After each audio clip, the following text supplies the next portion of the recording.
It's been hard 3 years, not knowing that she's out there and just hoping that she will come back home. And then I said, well, just tell me what happened. And then she's like, you know me, Ma, I got mad. She goes, I got mad, and they put me in a box. And that's when I just told her, I said, I saw Jamie. The Forgotten, a True Crime Arizona podcast.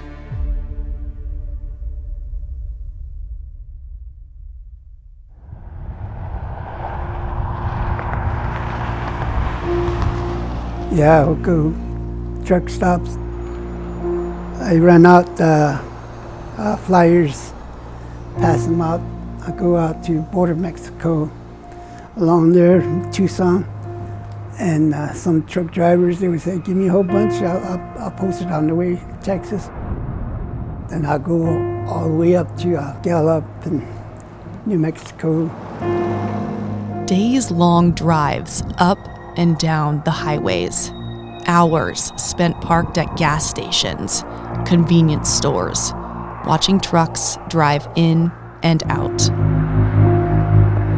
Sometimes I eat lunch and dinner there at QT's parking lot.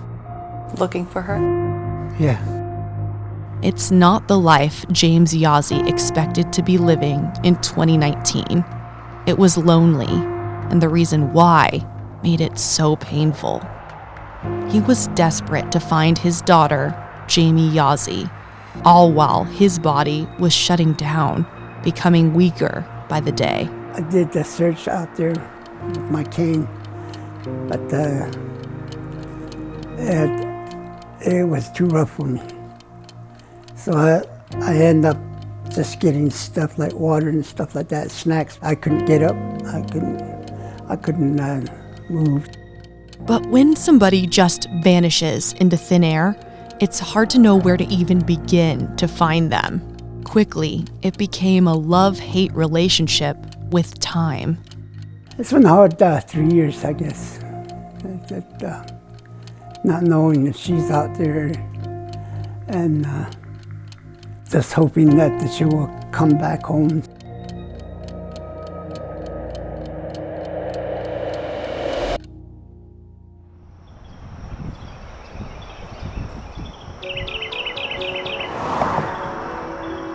It was the beginning of July 2019.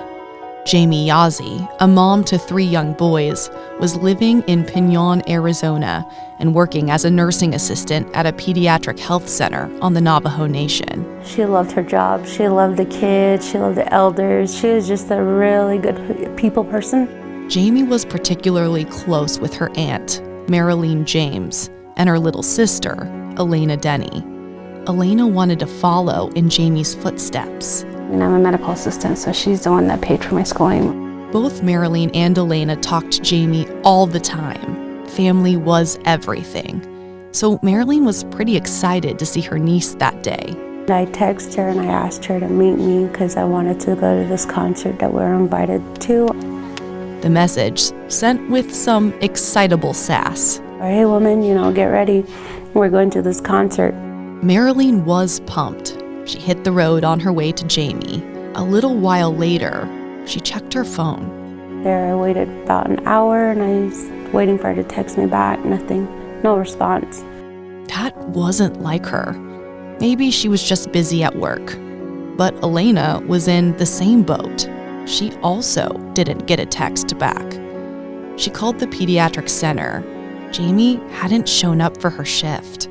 Maybe she just missed work. Maybe she just misplaced her phone. Trying to stay positive, Elena racked her brain.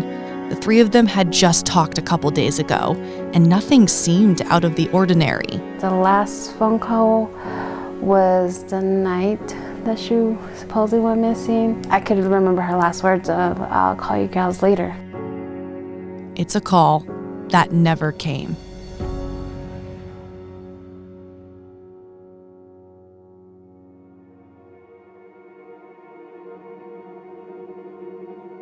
Jamie's life, like anyone's, had its ups and downs. She was divorced, but wanted to share her life with somebody. That's when she met Trey James. The last conversation I had with her, I know she was telling me how much of a good person he is to her and how he took care of her. Trey was that passionate love Jamie was looking for. He was new to her, but not necessarily new to her family. Did you meet Trey? Trey's the same age as me. We went to school from elementary all the way to basically high school, so I've known of him. Last anyone knew, Jamie had been at Trey James's house the last night anybody had seen or talked to her. Maybe her and Trey got into a fight or an argument, or she's just taking a break somewhere. I was hoping that she was still maybe with her friends. But Pinon is a tiny town. At the time, less than 1,000 people lived there. So everybody knew everybody. And rumors started to spread. I know everybody else was saying that he did shoot her. That was alarming. As soon as Jamie's family heard that, they wasted no time launching an all-out search. Well, what are we doing just sitting here? Let's go look for her. I told my daughter, let's go drive around town. So my oldest came with me. We drove through Pinon. We went to my sister's house. We did searches on our own, family members, friends.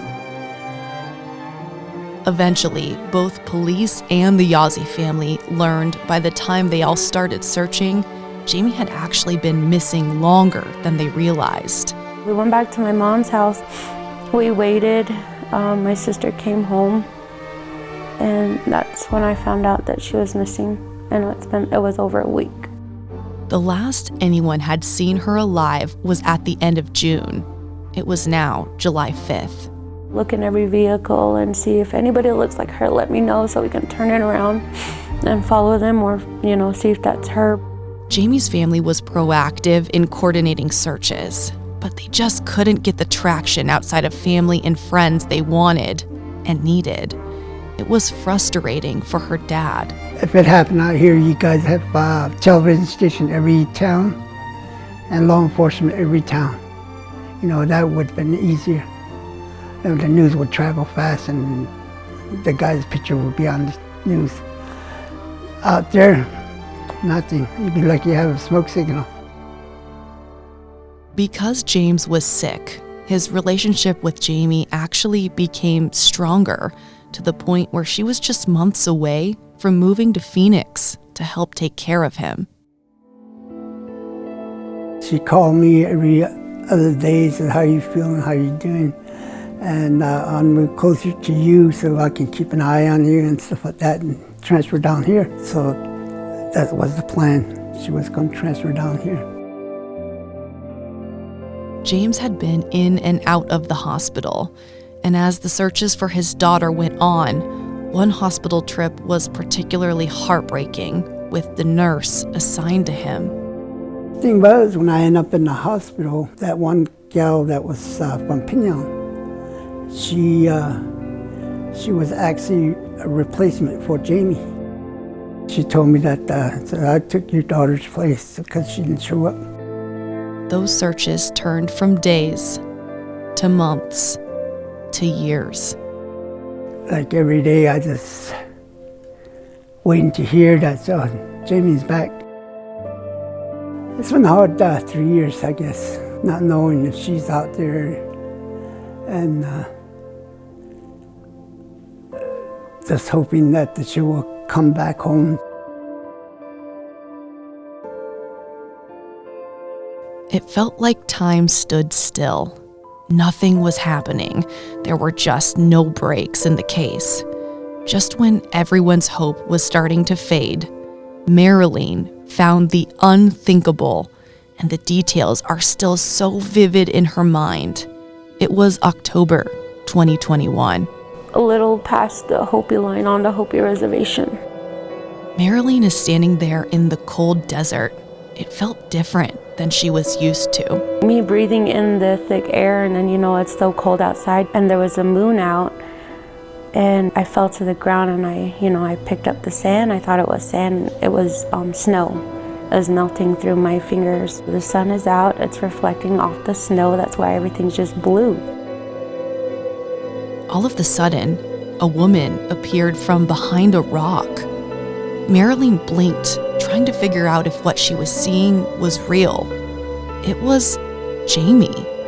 She came out and I was like, "Where were you, woman?" I went to hug her and she was a bit taller than me.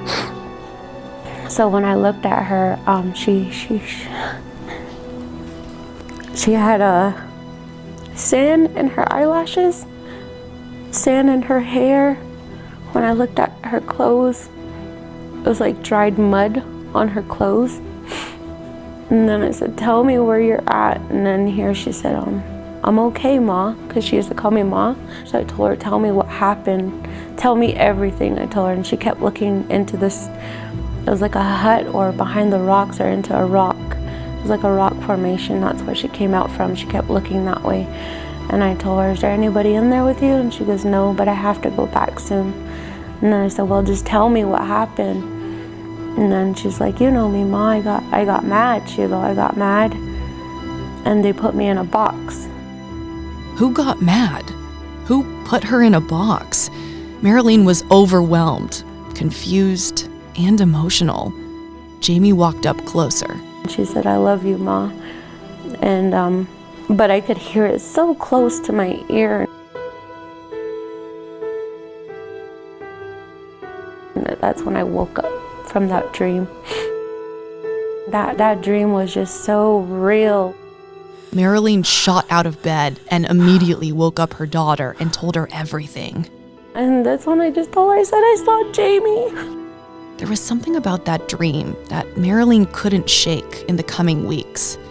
It wasn't just that she saw Jamie, but so many parts about the dream felt weirdly real. Marilyn decided to drive out to the area in her dream on the Hopi Reservation. It was November 29th. Suddenly, it all made sense why she was being pulled there. It was fate. I kind of had a feeling like I knew which right road to take, so I took that road with my friends and my sisters. And we found her wallet. It was empty, but we found her wallet.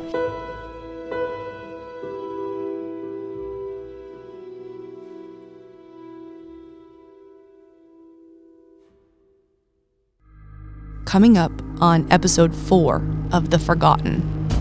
The main things you could hear was, "He's a monster. Don't let him out." I have scars still all over my body from what he's done to me. On July 12, 2019, investigators searched the Blue House and found floor tile with a red-colored substance that appeared to be blood. Is there a backlog at Quantico with evidence? I would assume so. It made me so mad. I was like, I knew it, I knew it. I didn't say in those words, I kind of cursed. It's like, I knew it.